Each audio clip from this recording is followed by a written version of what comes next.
अलैकुम रहमतुल्लाहि व बरकातुहू। अहमदु व नसल्ली अला रसूलिल करीम अम्मा बाद। अऊज़ु बिल्लाहि मिनश शैतानिर रजीम। बिस्मिल्लाहिर रहमानिर रहीम। मैं आप हज़रत के सामने एक छोटी सी तकरीर पेश करना चाहता हूँ जिसका मौजू है अल्लाह के रसूल सल्लल्लाहु अलैहि वसल्लम। अल्लाह ने सबको पैदा किया, वही सबका खालिक है, वही सबको खिलाता पिलाता और वही सबका मालिक और हाकिम भी है। हम अल्लाह के बंदे और गुलाम हैं, हम उसके बंदगी करते हैं, उसके मर्जी पे चलते हैं। अल्लाह की मर्जी क्या है, वो क्या पसंद और नापसंद करते हैं, उसके बंदगी कैसे की जाए, ये सब बताने के लिए अल्लाह ने अपने रसूल भेजा।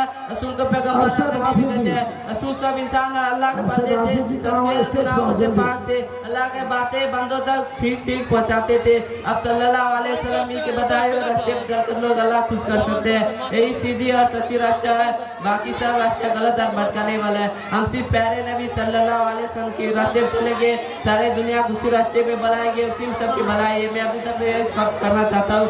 मा तौफीक इल्ला बिल्लाह। अस्सलामु अलैकुम व रहमतुल्लाह।